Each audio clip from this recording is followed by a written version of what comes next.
We're here today with Coach Lou Holtz. We're filming a commercial for Catholics Come Home to invite people back to Jesus and the church. Coach Lou Holtz is known by the world for his legendary record on the football field, but he's known to God for his legendary faith. Coach, tell us why faith is so important in our lives. Well, I think faith is what life's all about. People say, well, show me and I'll believe. I say, that's not faith, that's proof, that's fact. Yes.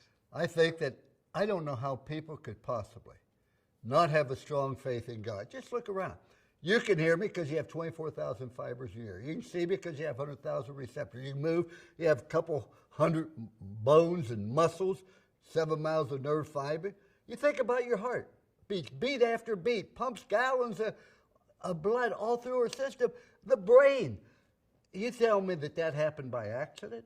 I just think that faith doesn't solve problems. Faith doesn't keep you from having problems. Faith doesn't keep you from having difficulties. What faith does, it allows you to handle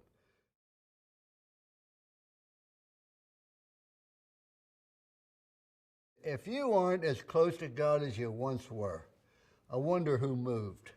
And I think that why going to church on a weekly basis is important, because it keeps you closer to God. And we go on that Sunday, and it shouldn't just be that Sunday.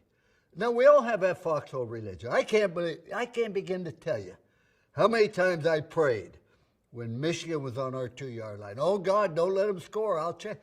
It's that foxhole religion. Yeah, no, it's the way you live. It's the way you breathe. And I just think that if you have any doubt, get out the Bible. My whole philosophy is simple, and with athletes, just do the right thing. Do what's right and avoid what's wrong. I think it's wrong to find a teammate's wallet before he lost it. That's called stealing. Do the right thing. If you have any doubt, get out the Bible. Don't tell you what to do.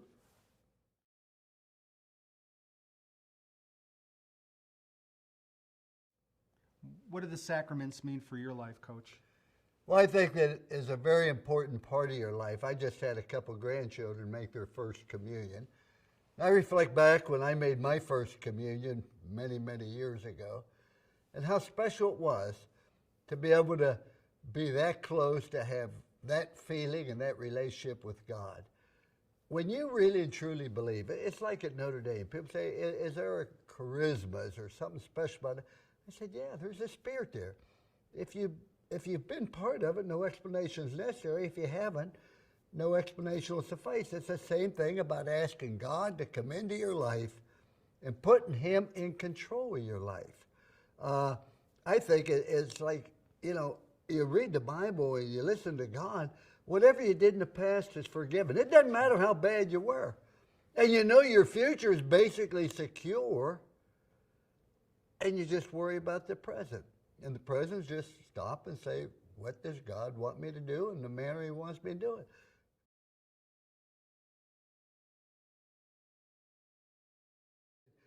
A family that stays together is also one that prays together. And I think we find a lot of the problems we have in society today because of a lack of God, a lack of family. There was a time where you were taught in the home respect. Respect for authority, respect for elders, respect for teachers, respect for the law. And that was reinforced in the school. But it starts at the home.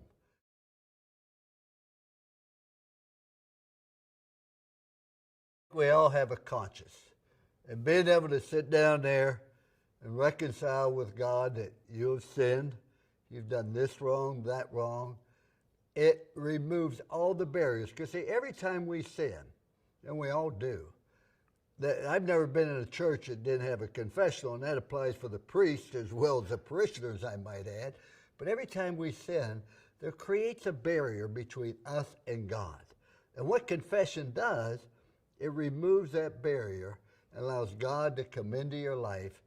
And there's so many times I didn't want to go to church on Sunday. I got a million things on my mind, but I've never gone to church. I came out that I wasn't glad I went. Coach, thank you, and God bless you and your wife and your family. He has.